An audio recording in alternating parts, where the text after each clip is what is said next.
Hi everyone, welcome back to my channel. Thanks so much for tuning in. As always, if you haven't subscribed to my channel yet, please remember to subscribe below and hit that notification bell as well so you can get updates on new videos. Alright, so today I am doing another Q&A video. I asked all of you on my different platforms, what do you want to still know about me? So there's still quite a few things it seems that people are still curious about. I have answered a lot of these basic questions like, where I'm from, where me and hubby met and all of that in my previous Q&A video that I shared a few months ago. So I will put the link to that video up above if you want to know the basics, the bog standard basics of like me, if you're curious about that. So I'm going to concentrate more on the other questions that I got. Thanks to all of you who sent in your nosy questions. I'm always so interested to see what people actually want to see or hear about me and my life. So let's get into it. Where are you and hubby from? Okay, I am from Tanzania. My husband is South African. If you want the full story on how we met and all of that, then again, I will put all of those videos in, up somewhere. Just wondering, what is your height? I am 153 centimeters. I am too. We're the exact same height. Yeah, so I don't know why a lot of people, whenever they meet me, I find it the weirdest thing. People always like, oh my God, you're so short. You don't look short online. And it's like, how does a short person look like online? How does a tall person look like online? Or some people would say, wow, you don't seem short like in your videos. I'm like, but why would I seem short? So I always wonder, do people think that short people or petite people, whatever you want to call us, smaller, whatever, have to speak a certain way or present themselves in a certain way? I find that weird. I'd like your thoughts on that because I just don't get it. And whenever people are like, oh my God, you're so short, it's like, yeah, I am. What's new? Because for me, I'm like, that's me. I'm used to this. This is my norm, What's the one thing you'd like Kai to not learn or pick up from you and Kev? Oh, this is a good one. I love my husband. Something that I wouldn't want him to pick up from Kev is like almost like a stereotypical guy in the sense that when, things around the house need to be done and he says he's going to do it and it takes him like 5 years to do it. I'm like, so it used to really irritate me in the beginning of our relationship and our marriage. Now, like, there maybe will be one or two things that really just irk me because I'm like, I can't do it myself. There are things around the house. I'm a stereotypical girl. That's what I have a husband for. Like, he needs to do it. He needs to sort it out, Kai's gonna get older. It's gonna be good and nice for me to be able to pass on some of those things to him when he's a little bit older and he can help around the house. So I hope he doesn't pick that up from his dad. I hope that he doesn't pick up my being hard on myself. That's something I've struggled with pretty much my whole life. I have high expectations of myself, and I know it's not necessarily a bad thing, but the problem is I was, like, I talked about this in a previous video. I was previously so, like, terrified of failure, like it paralyzed me. So I hope that he doesn't pick that up because he currently doesn't have that. And he just goes with stuff, and that on its own has really inspired me to be more fearless, So I hope he doesn't get too scared of, falling or not being the best at something and just doing what he wants to do, just doing what he loves to do regardless. Is there anything you feel you are critiqued on as a mom that stands out more so than others? Ooh, wow. I definitely felt that way when I was pregnant and when I was in the first year of motherhood, and it used to bother me. But now it's like, yeah, okay, if that's what you think, that's what you think. Like, do you, let me do me with my parenting. I don't feel critiqued, maybe because I don't pay attention to it. So if it is there, I haven't noticed. What is your occupation and how old are you? I am 33 years old. I haven't shared this with you guys, but I am now self-employed. I am a digital content creator, aka full-time blogger, aka full-time influencer, all of those terms. I had a so-called 9 to 5, almost like a day job, I used to call it, for years. I started blogging while I was still working full-time, and I resigned last year. Leaving my kind of day job has also given me the opportunity to pursue a lot of the things that I've been wanting to do. I have all these different little passion projects. Some of them I share on my platforms, a lot of them I don't. I am a creative through and through. I'm a writer. I used to draw. So it's all these things that I'm like, it's re-exploring. And part of me, that I didn't really have the opportunity or the time to really like nurture. And it's really freed up more time for me to be more fully present with my son. That was a huge thing, because juggling both like a normal 9 to 5 as well as blogging as well, because it got to a point where I mean literally every single free minute that I had, I was not socializing. I was not able to really like have weekends and things like that. So for me, I was just like, something's got to give. Now I'm able to spend a bit more time with Kai. I have weekends, for the first time in like years, I have like a full weekend. Even my dad is just like, what exactly do you do?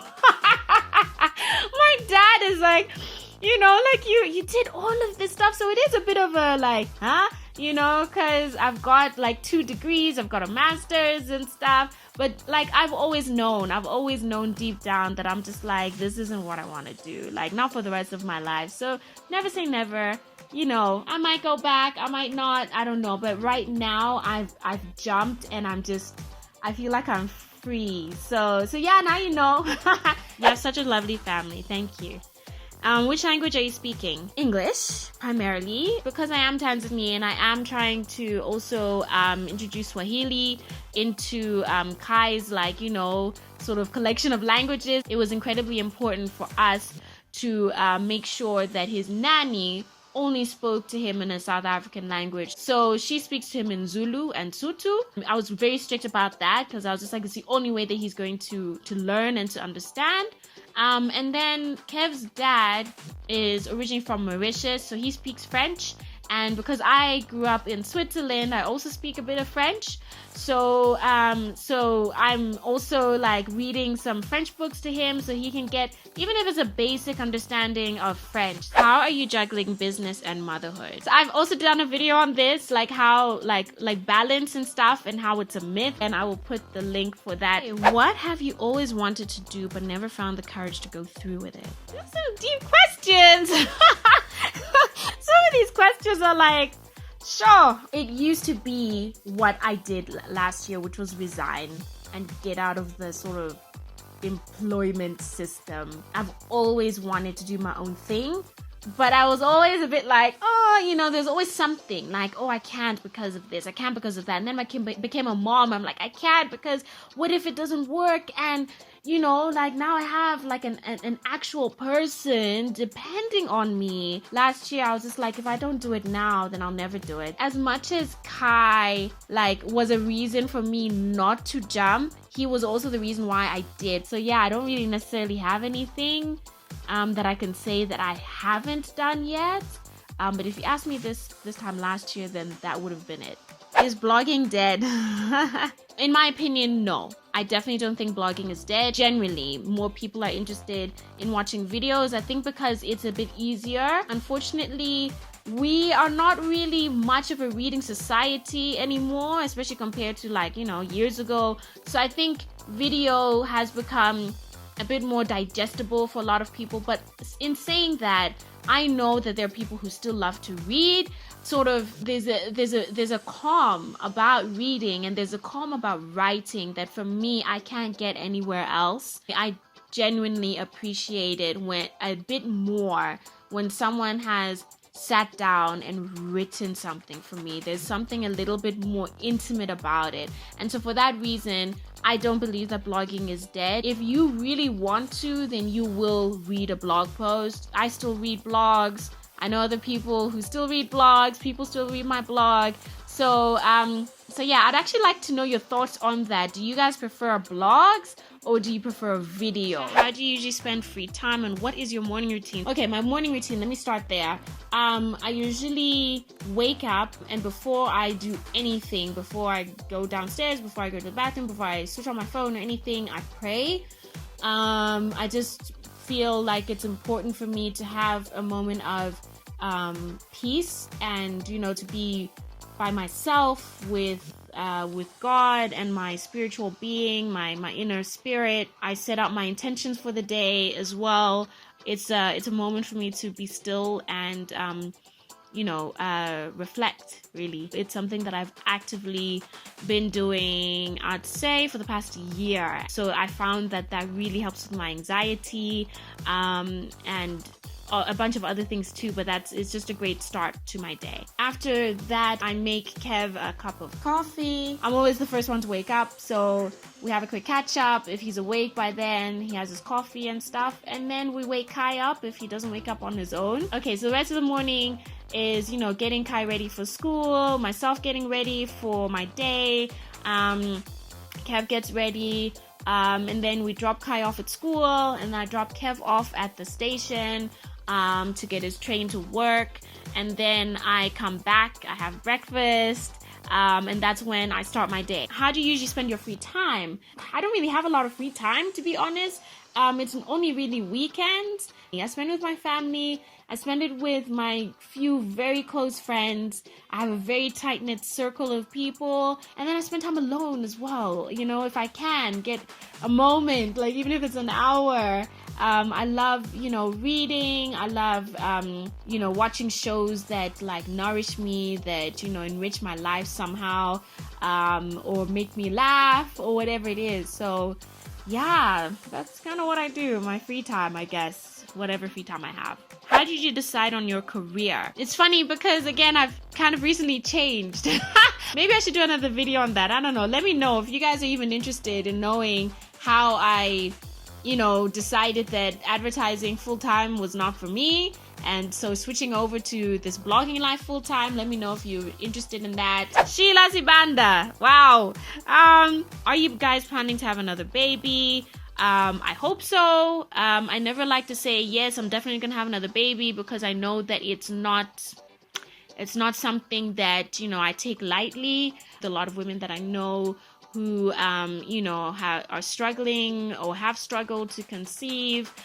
Personally, as a lot of you know, I have PCOS, and so that's already quite a hindrance for me, just in terms of conceiving naturally and things like that. So I'd love to have another child, but at the end of the day, it's not up to me. What do you love most about the boys, and what do you love about yourself? I love a lot of things about my boys. I love that Kai has taken so many good things from Kev. Like, Kev honestly is my favorite person in the world. He is, he's just amazing. And he's not just amazing to me. You know how some people are in love with their spouses or their whoever because they're good to them, but they're not necessarily nice to others. He's just such a nice guy. He's so humble, and that's what I love the most about him. And then what I love most about Kai is his sense of humor. He's so smart, he's so witty. He's almost 3, but he says some things that I'm like, what? And he's so sweet. He's such a sweet-natured little boy. He's very caring. He's always he's very empathetic, and he can really sense that something's not quite right with someone. And so he genuinely asks, are you okay, mommy? And I love that. What I love most about myself, wear my heart on my sleeve. And as much as it can be considered a weakness, I really have figured out that is my biggest strength. People who know me know that if I don't like you, you will know that I don't like you. You know what I mean? I'm not one of those people that's like, hey, and this, and then I turn around and say something about. I've just never been about that. I've always been upfront. Some people might say it's rude, but it's not me being rude. It's just me being as authentic and as real and as true to myself as possible. I feel like it's a waste of time being anyone else. I'd rather know where I stand with you. If you don't like me, that's fine. You don't have to like me. We can be civil. We can be civil if we're working together and stuff like that. We don't have to be friends. But the people who I love deeply, like deeply. I really don't take that ride or die thing like lightly. How do you take care of your skin? It looks amazing. Thank you, Letty. Keep very simple. I stick to Johnson's. Johnson Skincare has been with me since I was age 16, guys. A lot of people are always so surprised. I'm like, it has never failed me, so why should I, I always clean my face before I go to sleep. I never sleep with makeup on. It is, I feel haggard when I wake up the next day. I use moisturizer with SPF in it. I obviously wash my face every day, and then I don't use foundation. I use foundation maybe once a week if I have a shoot or something or an event, but that's it. I don't actually put foundation on. So I like to keep my skin as clear as possible, if that makes sense. I always take a day off of makeup, at least one day a week where I wear no makeup. So usually on the weekend, if you bump into me somewhere, you'll see that I have nothing on because I just like to let my skin breathe. I would like to know if you believe in God, and if the answer is yes, what is the role of God in your marriage? Wow, that's deep. I definitely believe in God. I'm a strong believer in God. So God playing in our marriage, it's not really from a religious point of view. It's more from a spiritual point of view, and making sure that we are listening to each other and loving each other and giving the best of ourselves to each other, whatever we can offer at that point. That's how God plays a role in our marriage, but we don't pray together and we don't do any of that together. For me, I believe it's a very personal journey, and it's up to my husband to walk that road if that's the road that he needs to walk on, and vice versa for me. Alright, so that's it for this Q&A video. I'm taking video requests for videos with Kev, my wooden table talk videos as well. If there are any topics that you want to sort of have a discussion about, let me know in the comments below. And follow me on social media if you haven't already. Please remember to subscribe to my channel, hit that notification bell below, watch my other videos, and I will see you in the next video. Bye.